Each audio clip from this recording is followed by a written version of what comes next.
Good morning, citizens. How are you guys this morning? We are starting a little bit late.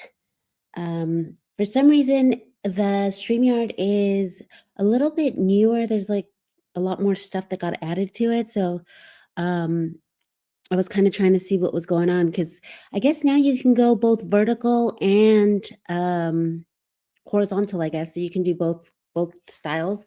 So I'm not sure how that works because it said that it would play it on both styles. So if anyone's on a mobile phone, let me know if it's playing vertical on you guys's. Let me see. Also, I don't know why it always resets all my settings. Hi, Sharona. Yes, we're still waiting for that footnote to be unsealed. The one that states how Claire's recording came about. Yes. This morning we have a great show for you guys. I'm going to pin that, Sharona, so I can display that. Let me try and see why my icon is square instead of a circle. Okay, there we go. Oh, well, now I just change it to purple. Let me just change the color back. Sorry, y'all. Good morning. How are you guys doing this morning? Welcome, welcome. This is usually red, isn't it?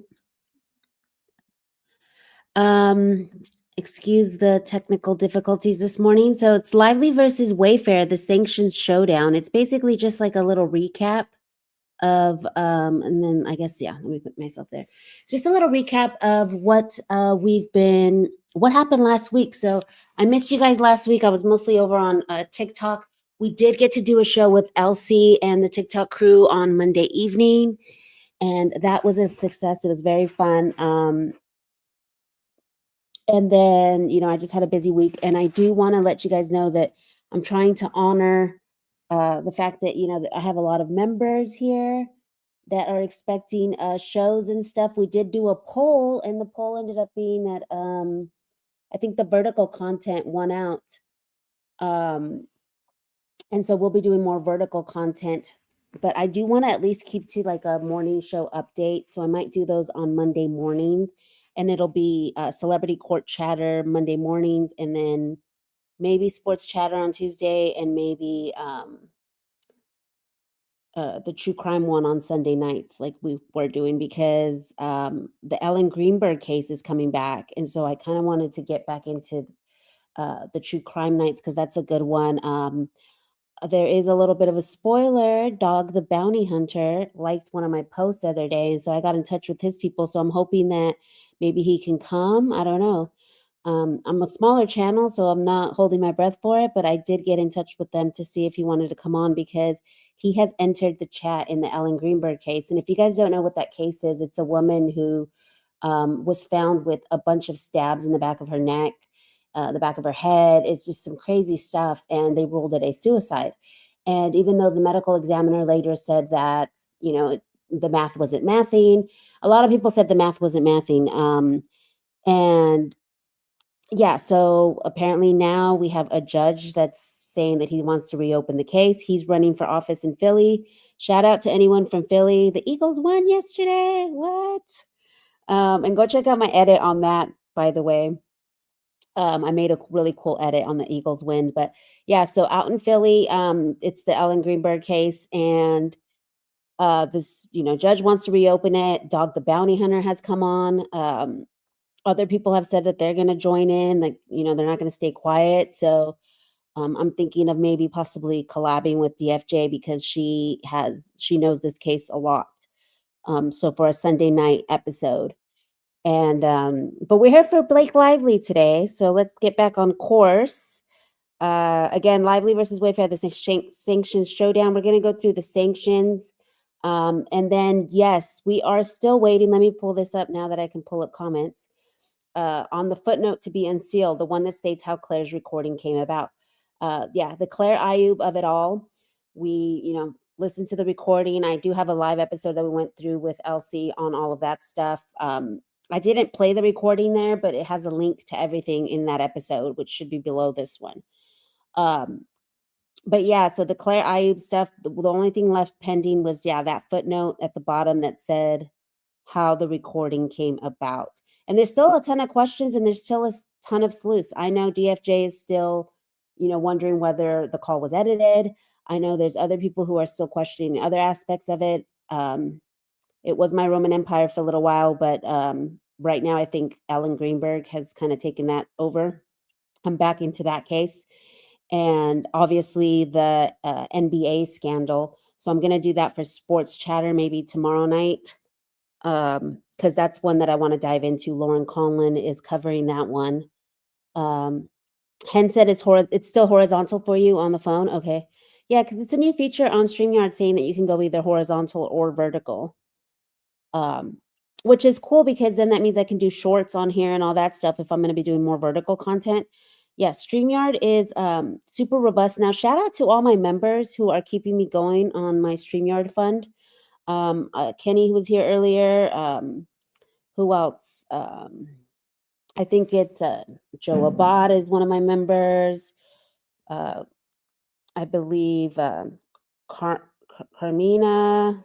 Let me see. Just Khaleesi, Shanonos, Good Bitchin' Lady, Missy, Bizio, Miriam, Bizio Music.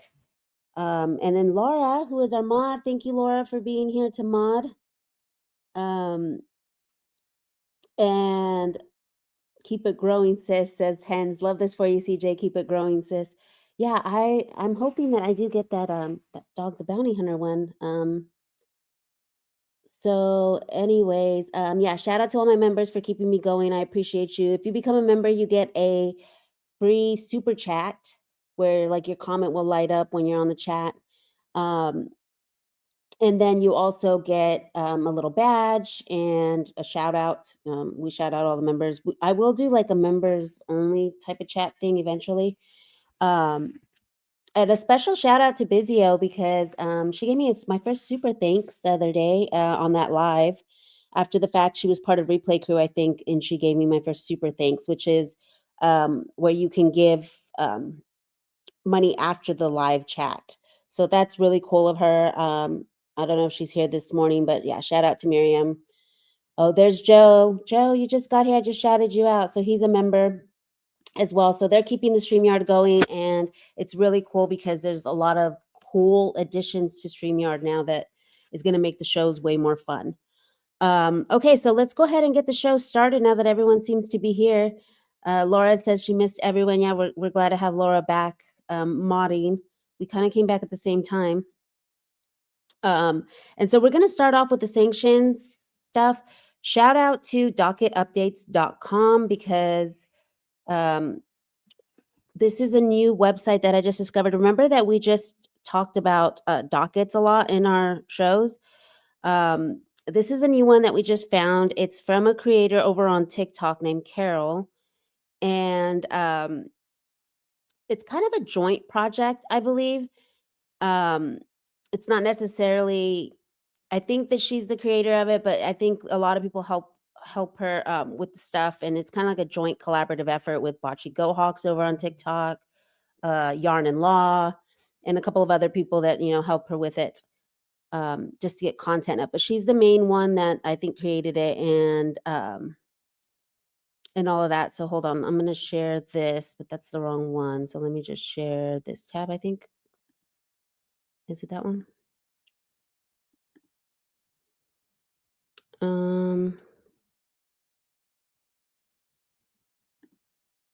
Okay, that's the wrong one. I'm in a separate. Okay, there we go. Sorry about that, y'all. And Hans just became a member. Oh, thank you so much, Hans. That's really cool of you. So you see how you guys get the little green super chat thing down there? That's what your comment will look like. And so hence, now that you're a member, you get like a free one. It should be on the right side where it says post comment. You're able to do like a highlighted comment once a month. You get one. So that's pretty cool. Thank you so much, Hans. I appreciate that. And you keep us going. So let me go ahead and put myself small so we can. So here's docketupdates.com. I'm going to be using them a lot moving forward on the shows because I love it. It is incredible for all people who are like into UI design and all this stuff. Like it's an incredible website. We talked a little bit about it in the episode, like I said, that's down below. That's the one with Elsie and all the TikTok crew. Carol introduces herself. We introduce it's docketupdates.com.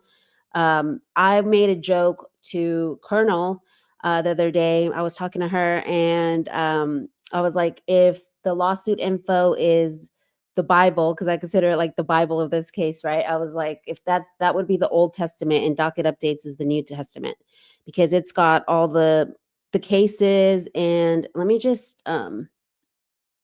if I could just pull it up real quick. Since we're just hanging out this morning, I was trying to, like, rapidly do the show within an hour, but, like, I feel like I haven't seen you guys in a long time, and we're kinda just hanging out. So, um, but it has all the cases, you guys, look. So it's got every single it's the main case, Wayfarer Studios, Van Zandt. It's got the Wallace case, Jones versus Abel, the New York Times, the Perez Hilton case. We have a Popcorn Planet cases, all the other little tiny cases. I mean, so organized. You can go into all the dockets. I haven't even been going to Court Listener really. I mean, it goes through it through here, but I always go through here. And as well as we used to look at the PDFs downloaded from Court Listener, but I'm going to be pulling them up straight from docket updates, which is what I'm doing here. So it says BL seeks sanctions against WP and wants to block, and WP stands for Wayfarer parties. And BL is obviously Blake Lively. So BL seeks sanctions again on WP and wants to block WP from denying a smear in court since BL does not have evidence of it. So look how cool this is. You can read it right here, like a little book. Do y'all hear that? I love that. Like, and you can read it like super easily. You don't have to like scroll. I mean, it's cool on a computer. I haven't seen what it does on the phone. It's just like a scrolly, but I love it on the laptop. How it's just like a little book, and you can flip through it. As you see, it's severely redacted. So this is, I believe, their seventh sanction request from Wayfair. Remember that they tried to sanction Brian Friedman. They tried to sanction a bunch of different sanctions that were, every little thing was like, oh, and by the way, they need to be sanctioned for this. And the last time, I believe someone on TikTok said that they counted it and it was 7. So, or this would make the 7th, that there was 6 prior ones. So correct me in the comments if that's wrong or if there's more. But as you can see, it's heavily redacted. It was 30 pages. And we're going to get into what the lawyers were saying, kind of summarizing it and all that. So there it is. And it's signed by Miss Ezra Hudson. And so, yeah, let's get into not actually Golden. We're going to go with her first. We're going to lead with her. She's one of my favorites. And I love, shout out to Ludwig for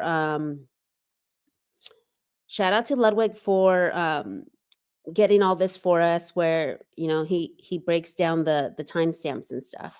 So this is pretty cool here, so we can read it. And I'm just going to pull the comments, see what you guys are saying. Yes, she has this hella organized, says Hens. Yeah, it is really, it's such a good website. I love it. Oh, thank you, Hens. He says, love your content. Thank you. Yeah, I'm going to try and be more consistent with it. Again, I know you guys, are here to do the daily shows, but it's just a lot to keep up with. And especially now that the holidays are coming up. So we're kind of just working together with each other and doing the best we can. Sanctioning Ezra is added again. Yes, it is. She's added again. So let's break it down here. I'm going to read it and I'll leave the comments. Let me just make them smaller up here. So if you guys are saying anything, I can see, because I finally figured out how to view the comments in another window while I'm scrolling through this. Okay, so what this motion really means, it says Lively's team is quietly admits that they found no proof of a smear campaign. They're shifting blame to Wayfair, alleging that evidence was destroyed. Well, technically, they didn't say that the evidence was destroyed. They were just basically saying that they used a Signal app, and that the Signal app automatically deleted the stuff. Sorry, I had to sip on some coffee real quick. I'm getting comfy now, y'all. And this is kind of an older show, so I'm also like remembering everything that was happening too, because this all happened last week. It's kind of a recap. That they were using a Signal app that was on auto delete, and that they never took that auto delete off, and that they should have, because they should have known that they were going to be sued on 3 different occasions. They list August, as the first one, which is when I believe when was it? When was August? August 2024, which was when, they kicked him out when the smear campaign, quote unquote, started. And then, if not, then they said even way before then in November 2023 with the 17-point list. And so they're like, just all over the place. Like, remember how they always move the goalposts like back or like front, depending on who's doing the filing? That's another thing that we were talking about over on TikTok. It's like depending on whether it's Gottlieb or Hudson or um Gavernsky, I believe, Merrill, whoever's filing it, like they're always like it's contradictory to the other person's filing, which is weird. One of my favorite parts about NAG is that she always cross-references cases, and I love a good cross-reference. Like she would always do the Drake versus UMG when I was following that one. Well, in this one, she talks about Megan the Stallion's case, which I followed. I didn't cover because it was already kind of over by the time uh I got to it, the Tory Lanez one. I did one episode, but this is a different case that involves Megan, but it's with a content creator called Milagros. And anyways, they invoke this. She says that they invoke the same sanctions rule used in the Megan the Stallion case. So we're going to take a look at that just because it intrigues me. And I pulled up what the Megan the Stallion case did. It says, but here the claims lack substance. There's no solid base or comparable facts. Step one is proving a duty to preserve evidence, and that completely fails here. Why does the duty Oh, Marissa says, I hate that I am late. I got to play catch up now. Oh, that's so funny. Well, it's not funny that you have to play catch up, but she's like, I'm on a higher speed now. Just go 2 times speed, you'll catch up.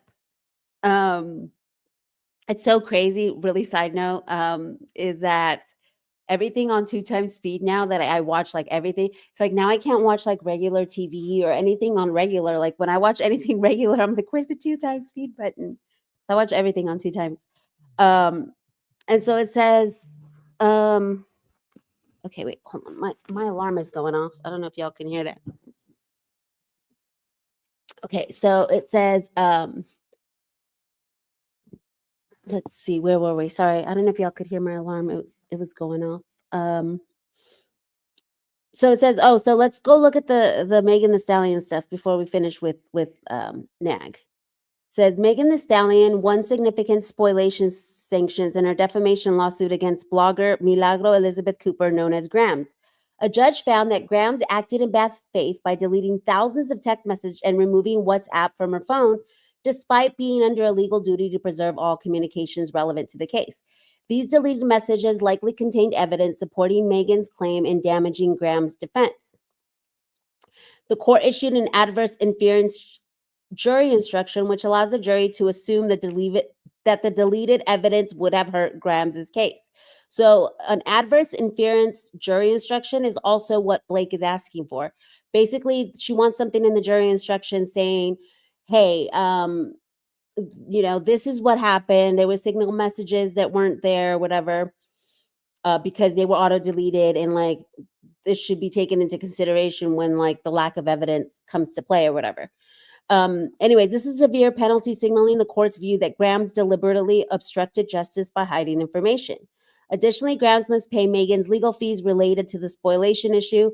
It says this ruling strengthened Megan's defamation case, which centers on Grams allegedly participating in a harassment campaign on behalf of Tory Lanez and his father, spreading false and defamatory information about Megan, including a deepfake video. The sanctions highlight the legal risk and consequences of destroying digital evidence in litigation. And so then I asked it, what is an adverse inference jury instruction and how does it affect the trial?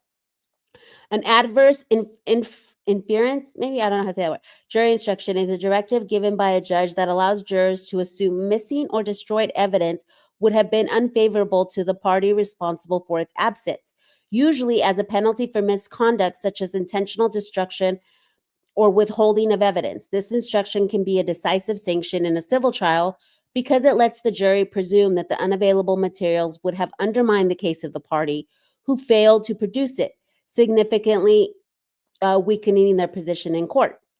An adverse inference instruction can shift the balance of evidence by enabling jurors to draw negative conclusions against spoliation the party that spoiled the evidence, basically. It often leads to a stronger case for the opposing party, as the jury can then fill in the gaps with an assumption that lost or deleted evidence was damaging for the party responsible for the spoliation. The instructions act as both a punishment for discovering misconduct and a mechanism to restore the fairness in the proceeding, making it more likely for the sanctioned party to lose if the missing evidence is critical. And it cited some other cases that had set precedent before, I think.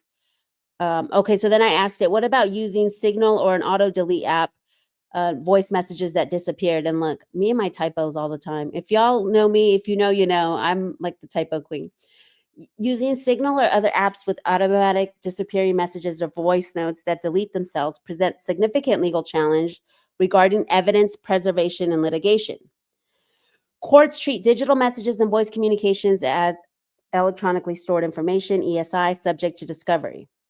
It says, in a notable case, a court found intentional spoliation and dismissed a case due to deletion of pre-litigation signal messages by the plaintiff, who initially gave inconsistent explanations for the disappearance. The court confirmed that Signal does not allow a user to delete messages from another person's device unilaterally, highlighting attempts to cover up evidence can lead to severe sanctions, including dismissal and then the adverse inference instructions. Regarding automatic disappearing messages, courts recognize that if such settings were enabled before litigation or without intent to deprive, sanctions may not apply. So this is where everybody thinks that Wayfarer comes, is that it was, before the litigation and there was no intent to deprive. It says, however, if ephemeral messaging is deliberately used to hide or delete key evidence after a duty to preserve arises, courts may find intent to deprive and impose sanctions. So then it goes on to talk more about the Signal app. But anyways, that was just Perplexity's little take on everything. And so we'll go back to NAG and what she was saying, that when is the preservation, when did they have a duty to preserve? Okay. Lively argues Wayfarer's duty began in November 2023 with her lawyer's email.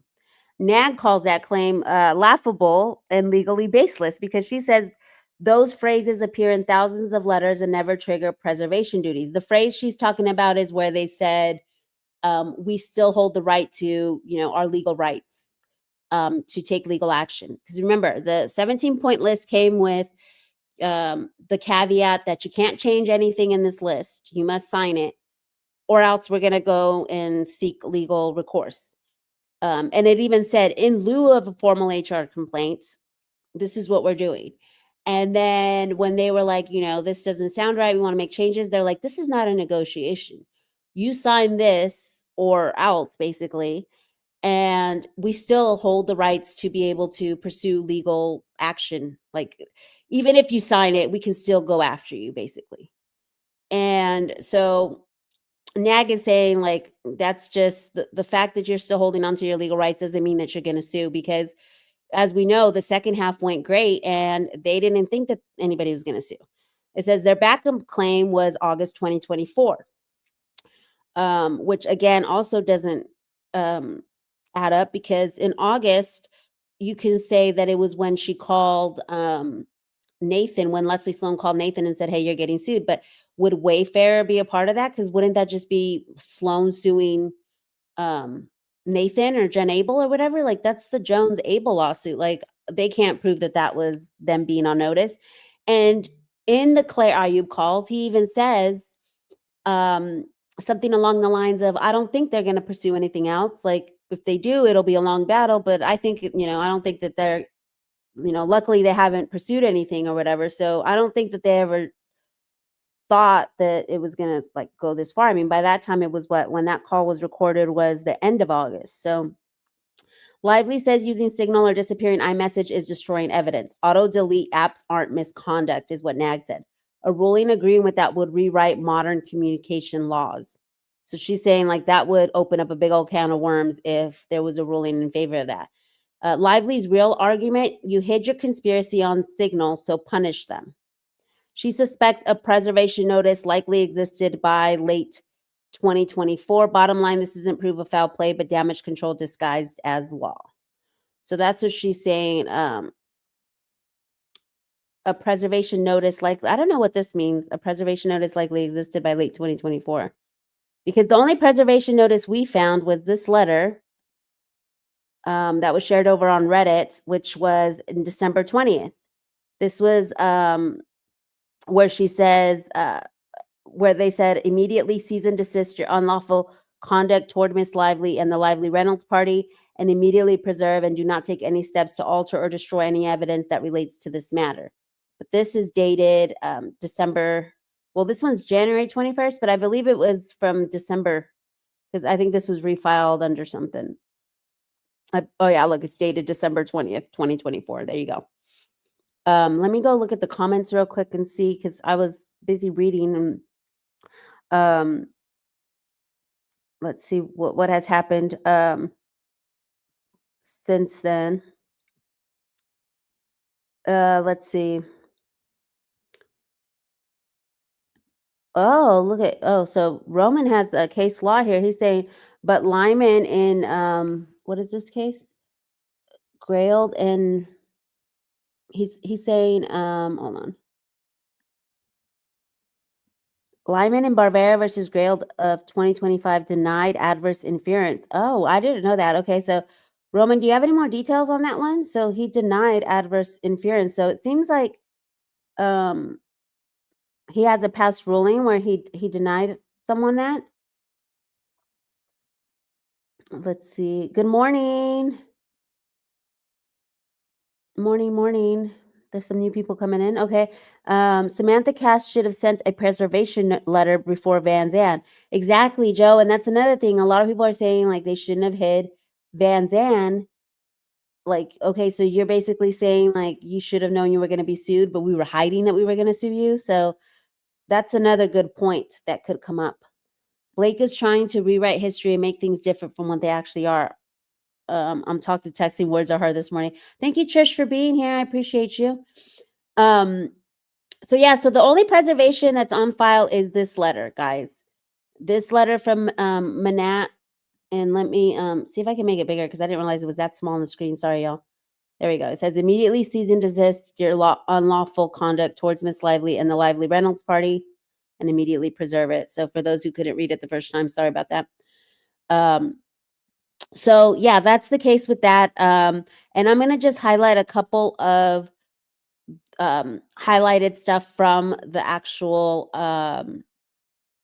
document. It says, this is what they're saying. It says, defendants have hit the ball at every turn in the discovery process, either failing to produce documents or improperly cloaking them in the attorney-client privilege, forcing no less than 12 discovery-related motions to date against defendants and their aligned third parties. This was alleged in a much redacted sanction seeking filing today from Lively's Manat, Phelps and Phillips, and Wilkie Farr and Gallagher attorneys. So they were also trying to like disparage the Wayfarer parties by saying like, look, Judge, they haven't been cooperative in discovery. We've had to have no less than 12 discovery related motions on them. Like I know that Cassidy calls Lyman daddy or whatever sometimes, and it's like that's how Blake Lively is. Like look, dad, like look what they're doing. Or like, you know, trying to tell on them, which a lot of these discovery related motions, I mean, they have that right legally to have attorney client privilege stuff, and they have the right to have it looked at again and say, no, this is how it is. Like everything that I saw was like within their legal rights. Correct me in the chat if I'm wrong about that, but I feel like they kept getting punished for being like, well, no, you know, or saying, hey, we need more time or whatever. Like this is difficult because it's a lot of different people and we're trying to just get it all together at the same time. Correct me if I'm wrong, chat, but that's how I saw it. So the next one that says so this is from Deadline was where I'm taking these screenshots. One thing that I found interesting was that Jones' chief attorney gave a comment. So nobody else gave a comment to Deadline on this. The Wayfarer parties didn't. And but Jones' chief attorney did. She said, Jen Abel conspired with Melissa Nathan, Justin Baldoni, and Wayfarer to orchestrate a smear campaign, and she did it in secret, outside of Jones' works and behind Stephanie Jones's back. Conversations were moved to an auto deleting platform and evidence was destroyed. There can only be one reason for this. They had something to hide and wanted to make sure it would never be discovered. Okay. I mean, apparently Stephanie Jones is also seeking sanctions because she filed something as well. And she's saying the same thing. So that's the comment that she made, that they were hiding something. But it's like, I don't know. You guys can tell me in the chat whether y'all believe that they purposely were auto deleting it, because by this time, and one of the greatest points that people made over on TikTok when we were all talking about this is that uh yeah, Jen Abel's phone had been taken by Jones and like literally gone through. Like, were people really going to be just communicating through text when she just literally downloaded her iCloud and all that stuff? And we know for a fact, and this is something Wayfarer should bring up, we know for a fact she was in her iCloud through January 2025. So if they hadn't moved to Signal, then all her private conversations would have been, like, I'm not talking about just with Wayfair, just in general. So they weren't acting out of malice. Were they just acting like we just need to move stuff to Signal because, like, stuff can't be like safe or something? Like, I don't know. I just feel like if somebody had gone through the invasion of privacy in a way that Jen Abel went through, I don't find it suspicious or malicious for them to move to Signal. And a lot of people don't know, like, the auto delete stuff is on. I know that there's other apps like WhatsApp or like Telegram that have the auto delete as like automatically on there. I don't know how Signal is, but I know some of these apps do, like, 10 days or whatever, and then it deletes. And the same thing even with like your Apple iPhone. I think it deletes after like 30 days unless you change it to where you keep messages forever. So anyways, it also stated that they were looking for financial and judicial compensation as well. It says a 30-page memorandum from Team Blake declared, now that the dust has settled and fact discovery and depositions have closed, two things are clear. One, despite defendants' clumsy efforts to cover their tracks, there is substantial evidence that the retaliatory campaign was in fact implemented as planned, and two defendants flouted this court's order and destroyed and or failed to preserve or produce additional material and highly relevant evidence, the absence of which they intend to try to unjustly exploit in their favor. So they're basically saying, we have nothing. We don't have it, and it doesn't exist because it was on an auto delete app. Okay. But wouldn't there be receipts if there was, obviously they're trying to say, oh, Jed Wallace got paid, but he was getting paid to monitor. If there was, they haven't gotten anything on the content creators, and we're going to get into SubpoenaGate, which isn't over yet, which I kept falsely saying was over, but we still have Andy from Popcorn Planet, which we're going to get into next. But I'm just saying, like, wouldn't there be other ways to find this? Not necessarily like text message exchange between them. There's there would be other types of evidence, like, where were they spreading this? The reporters or the content creators or whatever. Like, nothing came up when they subpoenaed the content creators. They had to drop those because it was all nothing burgers. Everybody said, we're not working with Wayfair. Kirsty Flaw said, we're not working with Wayfair. All these people that they assumed were part of a smear campaign said they weren't working for him, and then those subpoenas were dropped. So, Andy's the last one left here, but yeah, that's basically what this is saying. It's saying that they have no evidence. Let's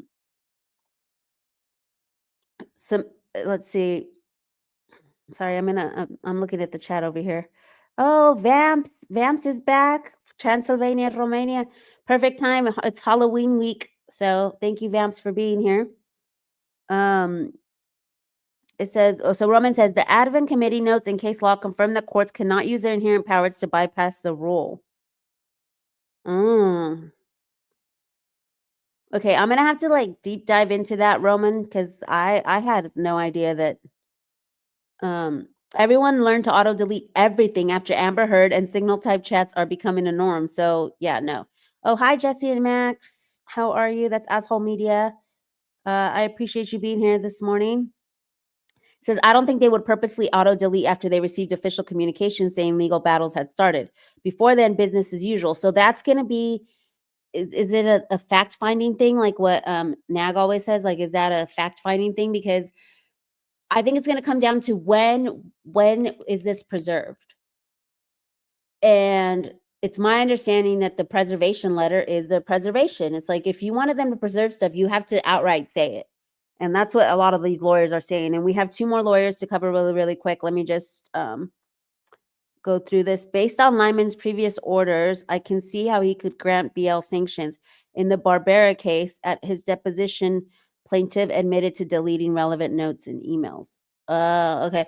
And that's what it's like, a case by case basis too. So it would be interesting to see how he handles this one, because I feel like this one is really unique because of the fact that Abel's phone was, taken over and all that stuff. Like, you should, and I mean, the judge should know that as like a human being, you should have the right to privacy of, like, I always go back to those TikTok videos and stuff where you see like the pranks that like women perform on like their boyfriends or husbands, where they'll like just snatch the phone and run and see how the boyfriend reacts or whatever. Like, um your phone is like something personal. Like, that's why some of them will be like chasing and all that stuff. Is like, it's one of the most personal things that it holds all your communications, your calendars, your everything. So it doesn't necessarily mean that you're being nefarious because you're using those kind of apps. A lot of people, just want that extra layer of privacy. And now that we know that like Meta and Facebook were going into people's regular like messages and all this stuff, it's like it's pretty common thing for people to use. So yeah, so basically they're saying, to remedy the prejudice caused by the spoiled evidence, Miss Lively respectfully seeks the following adverse inference. Defendants intentionally deleted and failed to preserve relevant evidence for this litigation. Defendants anticipated litigation with Miss Lively by at least August 2024, but nonetheless elected to use methods of communication that automatically delete, such as Signal, and as to the Wallace defendants, voice memos. So now they're saying voice memos. Voice memos is the thing where people just don't want to type it out and they'll just send a voice memo because it's too long. So that's just ridiculous. To discuss the execution of the digital campaign against Miss Lively, and defendants failed to take affirmative steps to preserve such communications prior to December 20th, 2024. You may presume from defendants' failure to preserve these Signal communications and voice memos that defendants did, in fact, execute the plan that TAG recommended and for which the Wayfarer parties retained the Wallace defendants, and that defendants intentionally failed to preserve their communications in order to hide this fact. And this is such word salad. Ezra Hudson is like infamous for word salad because this could have been said in like 2 sentences. So it says prior to December 2024, but it's like, that's when you sent the preservation letter. Like, if you wanted, sorry, I thought I could highlight, but I can't highlight. If you wanted it preserved, you should have sent the preservation letter in August, but you did it. Instead, you went and filed Van Zandt in September under secrecy. So, because you didn't want them to know. So one of the things that triggers me is this voice memos part. It's just really triggering. We have this opinion from Lawyered Up, which I love, on X. He is, well, one of the best, I think. He covered the Diddy trial. And I love the take. So if you don't follow at Lawyered Up 1 on X, it's a great one to follow. Love their takes. It says, they think Lively's motion for sanctions is a long shot. So this is another person who thinks this is a long shot. The motion is based on Lively's accusation that the Wayfarer parties engaged in spoliation of evidence. The factual basis is that the Wayfarer parties failed to preserve their communications on Signal app. Specifically, Lively claimed that the Wayfarer parties failed to disable the auto delete feature during their chats. Spoliation of evidence is a very serious matter. It is governed by Rule 37 of the Federal Rules of Civil Procedure. More specifically, Rule 37 deals with spoliation regarding electronically stored information, ESI. Under that rule, spoliation occurs when a party fails to preserve ESI that should have been preserved in the anticipation or conduct of litigation. So did they anticipate that they were going to be sued? I mean, not really, because in November they signed the thing and thought that everything was fine. They didn't really anticipate that anything was going to happen. And then in August, they were the ones on the like we need a lawyer up, because it was when Ryan forced them to or wanted them to sign that paper where they to admit that it was them that were in the wrong. It wasn't like they thought they were going to get sued. No, it was like, oh my gosh, look, they're trying to make us say stuff that isn't true and get us to sign this, or else the gloves will come off. So we need to be prepared to defend ourselves, or like, to basically, to me, it seemed like they wanted to um like, not be like, yeah, be on the defense. Not necessarily, yes, they're going to sue us, but we want to make sure that, we're lawyered up. And that's the thing. It's like, when did Friedman get paid? Couldn't they just see when they, actually retained the lawyer and all that stuff? Because, and even retaining the lawyer wouldn't be anticipation of legal, because it could have been that they were going to sue Blake. So I don't know. It says, so he goes into a lot of these rules. I'm not going to get into all the technical stuff. But it says, if the participants were unaware that they can disable the feature, it would be tough to allege spoliation for failure to disable it, because they'd have to prove intent. Like, if they didn't know that, this is how you did it or whatever, if they can't prove that they, turned it on at a certain point, I don't know how that works, if Signal tracks that or what. It says, when did the obligation to preserve arise? That's the biggest question, because when they returned to production, all of Lively's issues were resolved and they completed the film. There was no threat of a lawsuit. Also, during the film's editing, JB and Wayfarer gave everything to Lively. Thus, no reason to anticipate litigation. During the promotion of the film, Wayfarer also gave in to Lively's demands and sidelined JB even at his own movie premiere. So again, no reason to anticipate, no duty to preserve. One can argue that the duty to preserve arose, again, so this lawyer is saying the same thing in the 12/20/24 letter. With that assumption, it would be tough for Lively to establish prejudice based on failure. It says, I love this part. As a snarky, tongue-in-cheek comment, one can say that if Lively was so worried about preservation of evidence, she should have used one of her fake subpoenas from a fake company, which is Van Zandt. So I thought that was pretty cheeky. And as we wrap this up, before we get into Popcorn Planet, we have Little Girl Attorney. I'm not going to play the video. We're just going to read what she had to say. So another one of my favorites, if you guys don't follow Little Girl Attorney, she's mostly on TikTok. I don't know if she's on YouTube. But yeah, so it says, motion for sanctions meltdown. LGA reacts to yet another motion for sanctions from the Lively team. It was filed right after the Steve Sarowitz recording, and discovery has ended. So she's saying that now that the discovery has ended, the universe of evidence is now fixed. So all of the stuff that they can take from is now just whatever it is they have. This is the evidence that's going to be used for the trial. This is all that's there. Lively argues that some signal messages were never produced, claiming spoliation. Spoliation is the intentional or negligent destruction or alteration of evidence. It's a serious accusation. So all three attorneys said that it's real serious accusations. Lively claims a November 2023 letter put Wayfarer on notice to preserve the text. But the line that was used, prepared to pursue legal remedies, is a standard legal phrase, not real notice. LGA calls the argument unreasonable and absurd. And so this is now the third lawyer. And so I don't know if there's other lawyers that have a different opinion on this that are more pro-Lively, but from what I've seen, I haven't seen any. So correct me in the chat if there's anyone that thinks differently. It says the real trigger date. The only valid preservation notice came December 20th. So again, also concurs with the other lawyers. Anything before that can't be recovered and isn't spoliation. Lively asks for jury instruction, implying Wayfarer intentionally deleted evidence. This would tell the jurors to assume that those messages actually proved her case, a drastic premature request. So she was saying that jury instruction phase isn't until way later. So she's like, for her to even request this. And they're also seeking attorney's fees. Motions for summary judgment are due November 12th. So that's what's coming up next. And LGA thinks that this filing is damage control for what's going to be coming out in that MSJ. It's likely meant to distract from the fallout as well of the leaked Sarowitz recording. Because remember, it didn't make them look any better. It made them look like, they take people's phones and get into their private texts. They secretly record people. They file subpoenas. They file the Van Sham.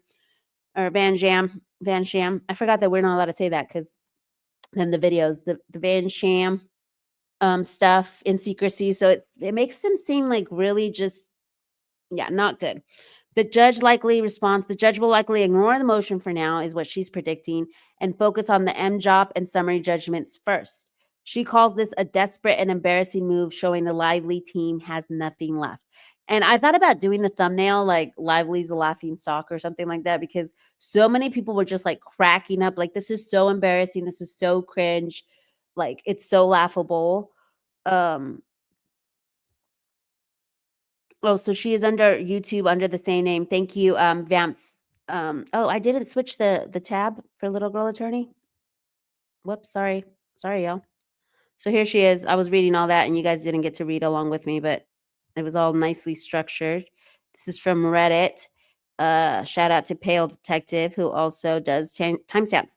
But yeah, sorry I didn't switch the tab there. That was my bad. Yeah, follow Little Girl Attorney. So now we're going to move on to Popcorn Planet as we wrap up here. What is going on? Again, we're on docket updates. What is going on with the Popcorn Planet case? The latest, they did have a hearing on Wednesday. Okay. But also on that day, they filed something in Florida, making the Florida judge aware that discovery had ended in the New York Times. Now, why is that important? Because anything that they could have gotten from the Wayfarer parties through discovery. So I think that's why they were letting them know. And if you guys want to read through that order, it is on docket updates. And what happened at the hearing, it was a Zoom hearing. I did invite Andy to the show this morning, but he was at the airport. So he said he'd try to come on, but I don't think that he was able to come on because he's like, if I'm not too busy, I don't know if he was going through the airport at 9 a.m. or what, but shout out to Andy. I did reach out to him. So this is the latest because I wanted to know if there was anything else that had happened. But basically it says, as discussed during today's hearing, which was Wednesday, the parties must confer about the scope of the search for items responsive to the subpoena and come to the October 31st hearing. So on Halloween, there's probably going to be another Zoom hearing. I'm assuming it's going to be through Zoom. It says, be prepared to discuss remaining disputes about the scope of the search, production of non-privileged responsive documents and electronically stored information, ESI, if any, and the deadlines for producing, reviewing, and adjudicating any dispute about a privilege log and the claims of privilege therein. So this reminds me of the Perez hearing, because remember when I went down there for Perez, how there was 2 hearings? Because in the first hearing, he's like, you need to get a privilege log ready. You need to discuss what's going to be the scope of the search terms, all that stuff. And so it just reminds me of the Perez hearing, because this is, the second step where they were like, we need this, we need that. And then out of nowhere, it wasn't out of nowhere. It was the ACLU actually helped out Perez. And I don't know if they just were like, we don't want no smoke from the ACLU, because it's not a good look, because the ACLU, remember, they were backing up Amber Heard, and it's, pro like victim industrial complex. And like, it just, maybe they didn't want to mix all of this stuff. So they're like, let's just drop it. Because it wasn't a good look. Also, it was in Nevada where, the one journalist had just had his life taken. And there was a lot of backup for it's a pro-journalist type of state, and the judge was probably going to be more leaning towards him. So I don't know if they just didn't want no smoke. And after Meryl's terrible performance, I don't even know why they have her on the Andy case. I mean, I guess it's a good thing because, she's terrible at her job. But yeah, so I don't know if they just were like, we don't want to, that's why they dropped Perez's. But thankfully they did, because I know that was stressing Perez out a lot. And I'm hoping that with Andy, they also drop it, because he's got that documentary coming up. It's already made the documentary behind, because it was supposed to premiere in August. We're now in October and we don't have the documentary. But I did want to plug really quick the documentary fund, because it's still going. And if you guys wanted to help Andy out, he's got a Give, Send, Go, where you can help with the documentary. And he's got this really funny video. I'm going to play it really quick that he posted to X. Let me see. Let me know if you guys can hear the audio. Let me unmute it. Retaliated against you. Let me restart You can subpoena me all you want. No one retaliated. I love this, because this is what everybody was thinking. Let me see if you let me know if you guys can hear it or not. Okay, so I'm gonna play it real quick. Here we go. You can subpoena me all you want. No one retaliated against you. Your own words made us see you as a very unlikable narcissist. Take some damn accountability already. You can subpoena me all you want. No one retaliated against you. Your own words made us see you as a very unlikable narcissist. Take some damn accountability already. That's a You can fair part subpoena where me it's all like, you take some want. damn No accountability already. So I love this is like a little mini trailer for the documentary, but it's not like real because obviously that's the scene, the rooftop scene from It Ends With Us. But I thought that was pretty funny. So that's the latest on Popcorn Planet. SubpoenaGate is not over, apparently. And so he's still left because I kept telling everybody, like, no, SubpoenaGate is over. You know, there's nothing nothing going on with that. And I totally forgot. Could you guys hear it? I didn't even look at the comments to see if you guys could hear it. What I find very idiotic, before BL made allegations, BL had zero evidence of a smear campaign. And that's the thing that I wanted to point out. I want to go into all the different filings because as they go, each person who's writing it differently, like Michael Gottlieb would be like, there is a smear campaign and we have the evidence or whatever. And then someone else would file something and be like, we're still looking for evidence. So I'd love to have like a day where I could just go through all of them and compare and contrast. It says orchestrated by Wayfarer and zero evidence that it was retaliation for her protected activities. And that's the thing that I have a girl over on TikTok. She's an attorney, but she lives in Luxembourg. But she's looking into the what is the protected activity, because that's what she wants. That's her Roman Empire. She's like, what is the protected activity? And I know that Yarn and Law over on TikTok went over it, her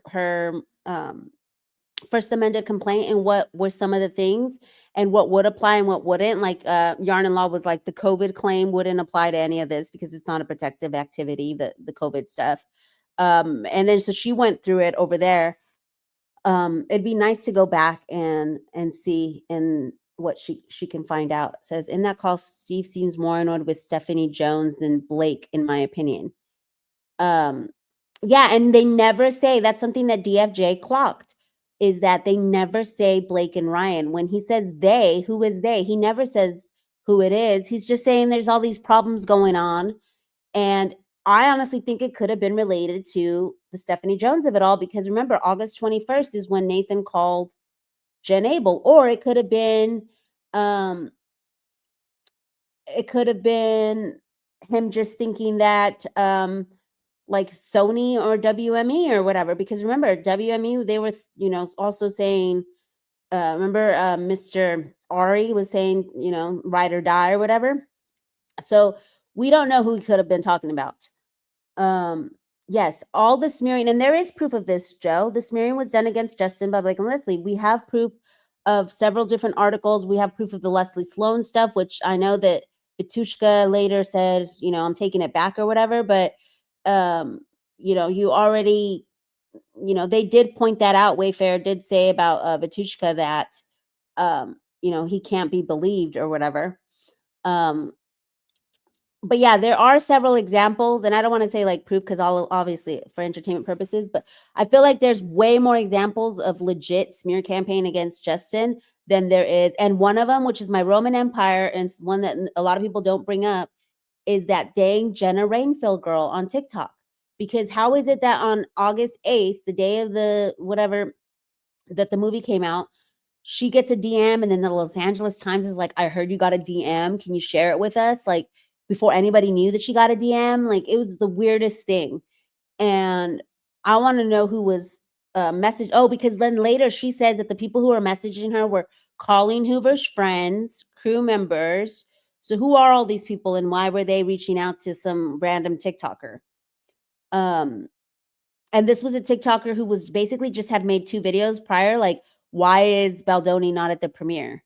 She didn't have like her own, she wasn't saying Blake is bad or nothing. She was just asking questions. So it's really weird that they would go with, oh, he's a predator or whatever. So yeah, so that's the we've caught up on SubpoenaGate. We'll keep you guys posted on what's next. Go check out Docket Updates. That's where you can find the latest news. It says BL's team taps into the conversation on the New York Times judgment in the letter filed today. So remember, the New York Times asked for a final judgment. The judge said, well, let's give Blake Lively, or not even Blake Lively, let's give the New York Times and the Wayfarer parties a chance to say why we should grant it, why we shouldn't. And Blake Lively just entered the chat on her own saying, like, this is why it should be, this is why you guys should just, this is why the judge should just do the final judgment, this and that. Wayfarer decided not to reply to this. Now, there is chatter over on TikTok that it's because there is a bigger plan in motion. There is chatter that something is in the works, that there might be parties added to a different motion and new evidence. Like, there's all kinds of crazy chatter over there. But I'll let those people bring that up whenever they're ready to bring that up, because I think it's Same Girl, Different Time, and I believe she did post one post last night or the night before on her theories as to like why they may not have originally replied. But there's that. They also filed an extension of time to file for a response, which they all agreed to, and it was granted. And then here's where Stephanie Jones also filed for the sanctions and all that stuff. So you guys can go and look on all that. I only updated you guys through the Popcorn Planet case. DFJ is our expert on the Jen Abel, Stephanie Jones stuff. I'm not that well versed on it. But yeah, you guys can go ahead and go read all that. That's the latest news. And then what is next? This is one of the things I love about Docket Updates. They just posted a jurisdictional calendar. So shout out to Carol and Cassidy who collabed on this. So now we know what's the next date. So it starts from December 2024, and it has everything on the docket, like the calendar stuff, like what happened, the responses to the MTC. So let's go ahead and scroll down to what's next. Sorry, guys. And I don't know if I was changing everything, so hopefully I was going through the so let's see what's next. So that's November. We're in October. Okay, so yeah, Wayfarer parties had to reply to the New York Times final judgment. They did not. That came and went. That was Friday. Everybody was waiting for it. I was up until midnight waiting for it. The next thing is the 31st, which is the deadline to replead the dismissed causes of action. And I think that's where Same Girl, Different Time has some theories on what's going to happen with this motion. It says deadline to exchange expert rebuttal reports. Also hits on the 31st, the deadline to file motions for summary. So this is the next big one, you guys, November 12th. So we got a couple weeks, unless this ends up being big on the 31st, because remember, on the 31st is also when Andy has the court date, his next court date. So 31st will be important. We're going to be looking out for this doc as well as Andy's Zoom.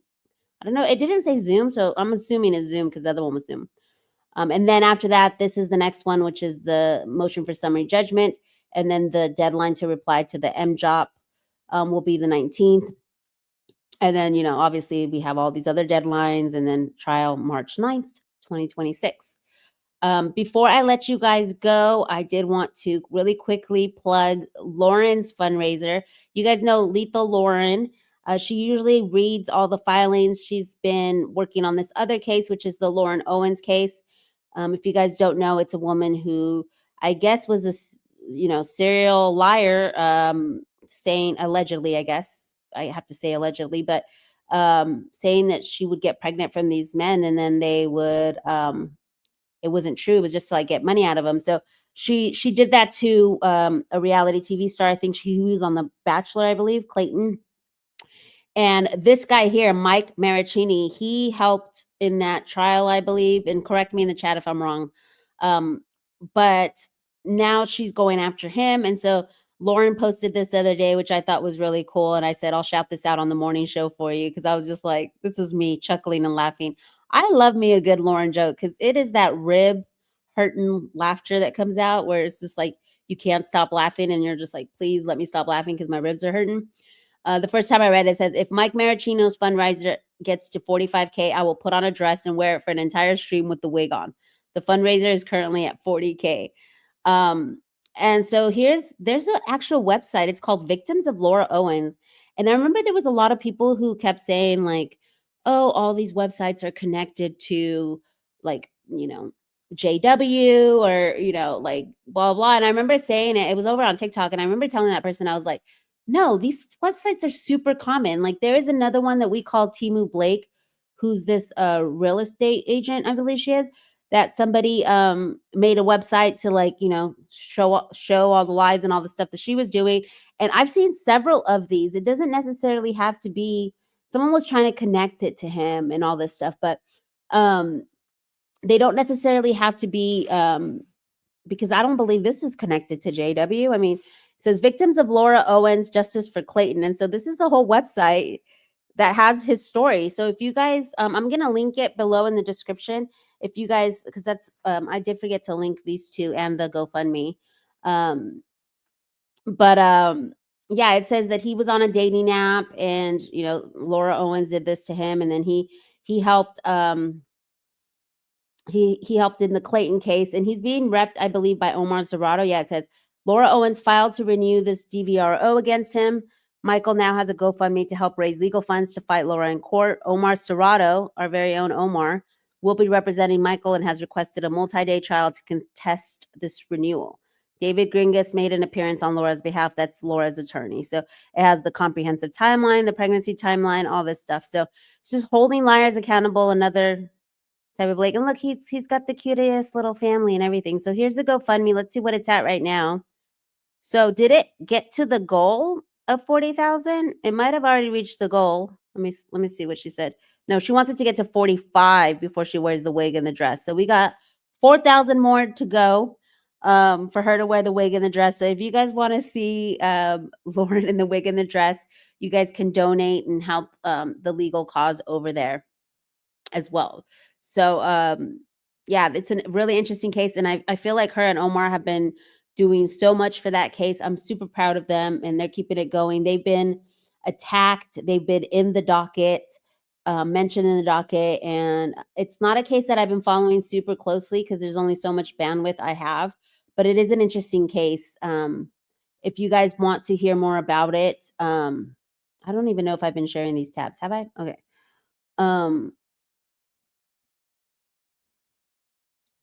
Yeah, I don't know what the GoFundMe for this one is. I believe it's Stand By Me Legal Support, Mike Maricini. But I'll link it at the bottom. It says, so someone knows, it says Elo is a I don't know, is that a bird? Bird shit? Rooster shit? I don't know. I can't read it, but yeah. Oh, a piece of I don't know. Okay. We're using emojis. Mike is one of her prior victims that she is trying to renew the DVRO against him. Okay, thank you, Marie. So I did get it right. It says this Friday will be JA's complaint. Oh, so there's something on the Jen Abel docket this Friday. Okay. Oh, that's is that the 31st? Yeah, that's the 31st. Okay, so dang, I didn't realize that the 31st is already this Friday. Okay, I'm thinking like, oh, we still got a week to go. So, yep, by Friday we'll be reading Jesse says, I was reading the original complaint yesterday and I had to shut everything down and take a walk from the anger that was overwhelming. I mean, whew, I got angry. She is insane. Yes, Jesse. And I had the thumbnail up for quite some time. We have to go back. It's got if you guys ever watch Lost, it's got Jack from Lost on the front next to Lively. And it's like, we have to go back. If you know, if you're a Lost watcher. Because I wanted to go back, but I haven't been able to bring myself to do that episode. I don't know if it's going to be a live or what, but I want to go back. I want to reread. I want to start bringing up old stuff. On my ex yesterday, I reposted a couple stuff. So I'm going through my ex, some of the earlier stuff, because I feel like a lot of people are starting to, do content on like the older stuff. One of the ones that I hadn't seen, Elsrich was over on Hot Mics with Billy Bush, and she had brought up, that one where Blake told the story about how she like how her nephew saw her in the closet, and so she said don't tell anybody else and like exposed herself to him so he wouldn't tell, like, I'll give you a peek if you don't say anything or something. Anyways, it reminded me of one that was from way back when, was when Ryan Reynolds said that he had to explain to his daughter how his his private part was not a breastfeeding tool to his daughter. Like, it was just like some crazy crap that they be saying. And I was just like, oh my gosh, we need to stay on their necks. Like, all this stuff has to be resurfaced, I feel like, because I don't know if it's like people forget or whatever, but I feel like it needs to just keep getting brought up, because now that we have more fuller context on who all these people are, Baldoni's actions versus their actions, with everything that's come up on them, it's like it's all their own actions as to like why people either don't believe them or don't like them. Whereas Baldoni hasn't shown any, negative stuff in his interviews. Like, he's never said anything out of pocket. He's never besmirched anybody. He's never called anyone out their names, like nothing. And, so I feel like it'd be interesting to go back and start seeing what else is there. Good morning, replay crew, DFJ. Shout out to DFJ. She has a really good episode you guys should go check out on the Claire stuff. That she pointed out some stuff that hadn't been pointed out before. So yeah, that's the show, you guys. Let me just go through all these final little messages and see if there's anything else that is okay. One last little plug for docket updates, y'all. Like I said, anything else that you guys need here, all the cases and all that stuff. And then now we have also like the court calendar right there as well. So that's my last little shout out there. And I think we're good. I didn't see anything else in the comments. Let me just go one more time. Because we've already gone past an hour. We're at an hour and 10 minutes. So I appreciate you guys coming in. I love that we're having bigger crowds in the morning. I used to get like maybe 20 people in the morning. We have 115 people here this morning. So thank you so much for tuning in for the morning show. I think that we're going to stick to Mondays as just like a recap. For now, that'll be a for sure thing. Like, you guys can find me here Monday mornings at 9 EST. Because it seems like, it's good to like recap the week, because like last week was so busy. I had this show queued up since what was it, Thursday and Friday, and they were just really busy days for me, so I wasn't able to get to it. And then I've been over on TikTok a lot too, just trying to gather like, info and like what is everyone saying, what are the streets saying, what are all the other citizens saying, like just to try and get you guys a better show and stuff. And so let's see. I looked for that story on YouTube and couldn't find it. I don't know how Elsie found it, but that story, AB, the nephew, was crazy. It's on Reddit. There's a link to it at Trish CK. You can find it on Reddit if you go to It Ends with Lawsuits and then just type in Blake nephew and it'll come up. There's a link to it. She's saying search David Letterman, Blake Lively 2012. For it. Thank you to everyone, and thank you to CJ. Yes, thank you, Laura. Libby, you just came on. We are actually signing off, but I do appreciate you coming. And it's from the UK over there, 12:25 a.m. Thank you for staying up to watch. Marie says thanks, CJ, and all the mods.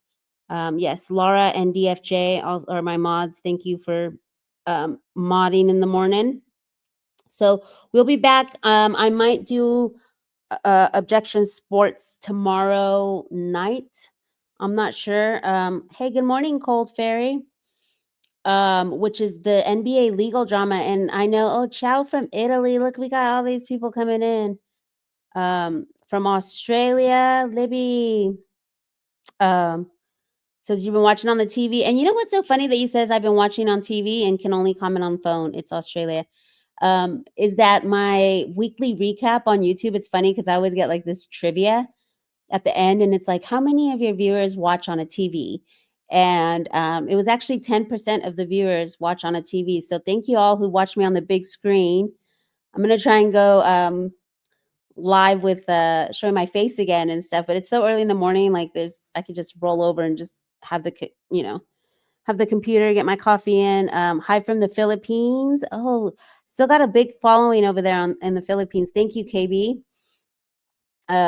Creepy says she's listening to me while working. It's 3:26 p.m. here now. Okay, so it's afternoon for some of you guys, and then it's really late. I really appreciate everyone who stays up super late. And there's another viewer. Who is it? Is it Missy? I think it's Missy that always has me in their pockets. She'll be like, "I'm at work and you're in my pocket."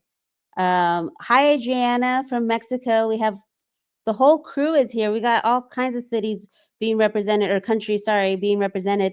And Adriana, I've been trying to break into the Latin American market para practicar mi español. So a ver si más gente en Latinoamérica me miran. So I basically just said, hopefully more people can watch me in Latin America so I can practice my Spanish. I wanted to do a objection edición latina.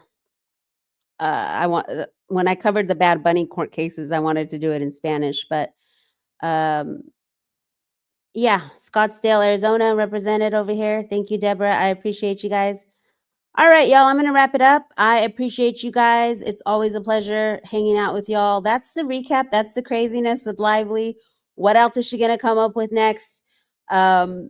She has no case. It's like that little meme with the Asian guy that's got the little tiny piece of paper. It's from a certain show or whatever, but you guys know what I'm talking about, the little GIF, and it's like trying to find the smear campaign, and this little tiny piece of paper. Ooh, Trish from Texas being represented. I love that. Lone Star State. Whatever happened to the Argentina guy who BL subpoenaed? Juanito says, I don't know. I should hit him up and find out whatever happened with him, because we never heard anything. And that's what I'm saying. Like, I honestly thought that the Andy thing had, because remember, Candace, they told her to just wait until the discovery was ended. So now the discovery has ended. Have they tried to go after her again, or what ended up happening with Candace? Maybe I'll message the Candace tip line or try and see if I can get a hold of her people to see what happened with hers. Because that's another person that we never heard about.